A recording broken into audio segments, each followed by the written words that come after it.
नमस्कार दोस्तों, अमर सिंह चमकीला की बायोपिक अमर सिंह चमकीला नेटफ्लिक्स ओटीटी पर 12 अप्रैल से स्ट्रीम हो चुकी है। मैंने इस फिल्म को देखा और आज मैं इसका रिव्यू शेयर करने जा रहा हूं। तो सबसे पहले आपको बता दें कि निर्देशन से काफी समय से दूर रह चुके इम्तियाज अली इस बार कुछ नया ट्राई करने जा रहे हैं और इस बार वो बायोपिक लेकर के आए हैं पंजाब के उस सिंगर की जिन्होंने 1980s के दौर में उनके रिकॉर्ड एल्बम्स सेल होते थे, रिकॉर्ड ब्रेकिंग सिंगर थे और मोस्ट सक्सेसफुल थे।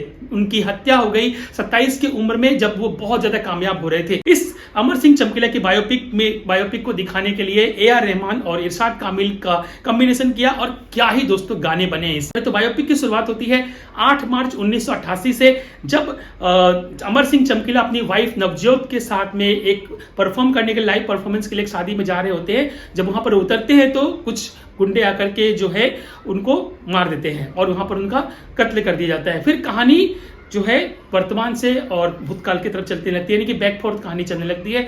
और यहाँ पर हमें इस चीज समझ में आती है कि अमर सिंह चमकीला जो पहले एक बहुत ही दलित वर्ग से जुड़ा हुआ था, चमार था, वो किस तरह से अपने पैशन को जिंदा रखता है और किस तरह से वो एक सिंगर कंपोजर बनता है और इतना नाम कमाता है, इतना शोहरत कमाता है। लेकिन उसके गानों में जो है द्विअर्थी संवादिनी के डबल मीनिंग होता है, कुछ चीप वर्ड्स होते हैं और वो वुमेन को ऑब्जेक्टिफाई करता है, यानी कि उन्हें वस्तु की तरह पेश करता है, जिसके कारण जो है समाज का एक वर्ग जो है उससे नाराज होता है और उसे कई बार थ्रेट भी देते हैं कि तुम ऐसे गाने बंद करो। लेकिन इस फिल्म में कई सारी ऐसे बातें हैं, पॉइंट्स है जिसके बारे में डिस्कस करना जरूरी है। जो अमर सिंह चमकीला इसमें बात रखते हैं कि वो कहते हैं कि अगर मेरे गाने अगर चल रहे अश्लील गाने तो इसे देख कौन रहा है। समाज का एक ऐसा वर्ग है, बहुत ज्यादा लोग हैं जो उनके गानों को पसंद कर रहे हैं, तभी तो उनकी मतलब कि उनके गानों की डिमांड है। यहाँ पर वो अपनी बात को रखते हैं। प्लस उनके गाने जो है द्विअर्थी है, डबल मीनिंग है। लेकिन यहाँ पर एक लेडीज वर्ग भी होता है, एक दादी टाइप की उम्र की औरत महिला होती है, वो ये भी कहती है कि हाँ उसके गानों में ऐसी बात होती है, लेकिन सभी लोग इस बारे में जानते हैं,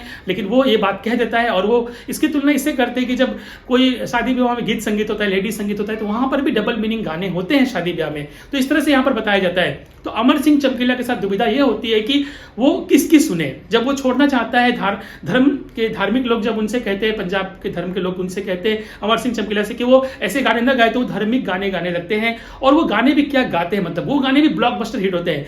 तो फिर वो सब छोड़ देते हैं, लेकिन पब्लिक डिमांड में आकर के फिर लोग कहते हैं कि नहीं तुम्हें ये गाना गाना होगा, मतलब लोग अश्लील गाने सुनना चाहते हैं। तो इसी चक्कर में जब उन्हें ज्यादा थ्रेट मिलने लगता है तो एक बार क्या होता है कि ज्यादा लोगों को धमकाओ तो उनके अंदर से डर गायब हो जाता है। तो ठीक इसी तरह से अमर सिंह चमकीला भी अब डरने वालों में से नहीं है। अब वो खुद खुल करके अपनी वाइफ के साथ में, जो उनकी सेकंड वाइफ होती है परिणीति चोपड़ा यानी कि नवजोत, उनके साथ मिलकर के वो डबल मीनिंग वाले गाने गाते हैं। और यहाँ क्या मतलब देश विदेश में गाने गाते हैं।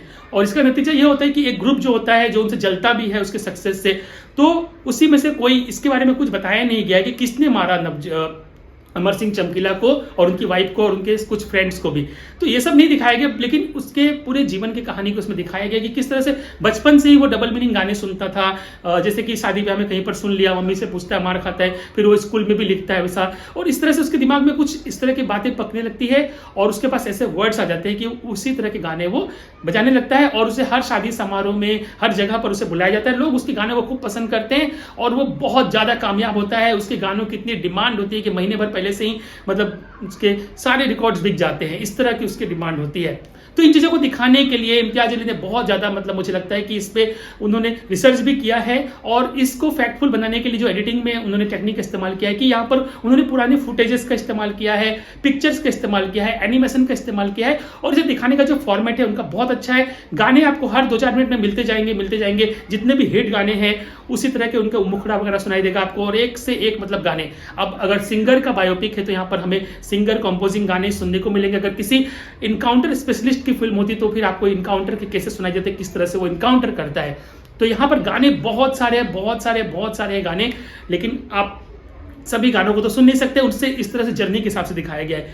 फिर फिल्म की एडिटिंग भी मतलब मैं कहूंगा कि 2 घंटे 26 मिनट की कहानी है और आप इसे देख सकते हैं वन गो में, लेकिन आपको थोड़ा इंटरेस्ट बनाए रखना पड़ेगा। अगर आपको म्यूजिक से प्यार नहीं है, अगर आप उस सिंगर के बारे में जानना नहीं चाहते हैं, अगर आप बायोपिक फिल्में नहीं देखना चाहते हैं, तो फिर आपको शायद ये फिल्म पसंद नहीं आएगी, क्योंकि आपको यह फिल्म नीरस लग सकती है। क्योंकि इसमें एंटरटेनमेंट के नाम पर कुछ भी बॉलीवुड का कोई मतलब कि कोई फॉर्मूला डाल करके बनाया नहीं गया, बल्कि इससे सीधे सपाट तरीके से दिखाया गया है कि किस तरह से इन्वेस्टिगेशन चलती है, किस तरह से आप जो उससे जुड़ाव महसूस करते हैं कि हाँ ऐसा लगता है कभी कभी कि अमर सिंह चमकीला ने कुछ गलत नहीं किया, उसने पब्लिक ने जो चाहा उसे ही बना कर दिया। तो आप समझिए बॉलीवुड में 90s के भी गाने आते थे किस तरह के डबल मीनिंग गाने, लेकिन इसकी शुरुआत बहुत पहले ही हो चुकी थी।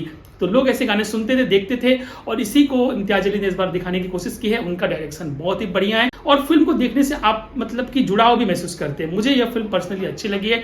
और अगर आपको इस तरह की बायोपिक फिल्म पसंद है, अगर आप जानना चाहते हैं अमर सिंह चमकीला के बारे में, उनके जीवन कथा के बारे में, उनकी बायोग्राफी को जानना चाहते हैं करीब से, तो यह फिल्म आपके लिए है। मैं इस फिल्म को देता हूं 3 आउट ऑफ 5 और मेरी तरफ से यह फिल्म आपको रिकमेंडेड है, तभी जब आपको बायोपिक सब्जेक्ट वाली फिल्में पसंद हो। मैं मिलता हूं आपसे अगले वीडियो में एक नए कंटेंट, टॉपिक, रिव्यू या फिर अपडेट के साथ में। नमस्कार, जय हिंद, जय भारत।